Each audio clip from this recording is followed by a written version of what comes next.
मौलाना साहब जो YouTube channel ज़रूर subscribe कंदा।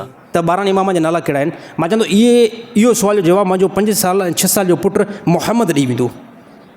छा तव्हां असांखे ईअं सम्झो था असांजो तालुक़ु जेको अहलुल बैत सां न आहे? बाक़ी हिकिड़ो सुवाल पब्लिक खे बेवकूफ़ थो बणाए वञे, साईं हिननि खे त 12 इमाम जा नाला न ईंदा आहिनि। मां उन टाइम ॿुधायोमांसि, मां इमाम अली, इमाम हसन, इमाम हुसैन, इमाम ज़ैनुल आबिदीन, इमाम मोहम्मद बाकर, इमाम जाफ़र सादिक, इमाम मूसा काज़िम, इमाम अली रज़ा, इमाम अली तकी, इमाम अली नकी, इमाम हसन अस्करी, इमाम महदी।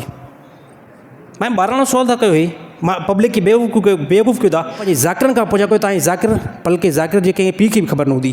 मां तव्हांखे ॿुधायां थो, हज़रत अली साईं शजर नसब ॿुधायो, मां ॿुधायां थो शजर नसब कंहिं ज़ाकिर हिन टाइम ताईं बयानु न कयो हूंदो। मां ॿुधायां थो हज़रत अली साईं जो शजर नसब, अली बिन अबी तालिब बिन अब्दुल मुत्तलिब बिन हाशिम बिन अब्दे मुनाफ बिन कुसई बिन किलाब बिन मुर्रा बिन काब बिन लुवई बिन गालिब बिन फ़हर बिन मालिक बिन किनाना बिन खुज़ैमा बिन मुदरिका बिन इलियास बिन मुअद बिन अदनान।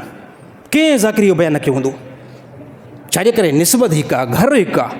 बाक़ी हिकिड़ा 12 सुवाल कयो था त हे जेको आहे हज़रत अली साईं खे न मञींदा आहिनि, इमाम हसन खे न मञींदा आहिनि। मां चवंदो जेको अहलुल बैत खे नथो मञे त कहिड़े क़िस्म जो उहो मुस्लमान आहे? अल्हम्दुलिल्लाह जेके बि हिन टाइम असां तरीक़ा इस्तेमालु कयूं था, जेके बि असांजे अंदरि तरीक़ा सुनत अटेजनि, अलाह जो कसम अहलुल बैत वारा आहिनि।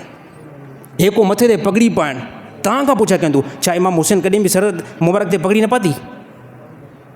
छा हज़रत अली साईं खे चेहरे मुबारक ते ॾाढी न हुई? छा हज़रत अली साईं 5 वक़्त नमाज़ जो पाबंद न हुयो? छा हज़रत अली साईं मेंबर ते वेही करे ख़िताब न कयो?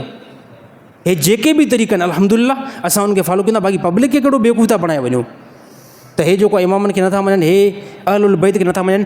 अहलुल बैत कन खोले करे ॿुधो, अहलुल बैत असांजो ईमान आहे।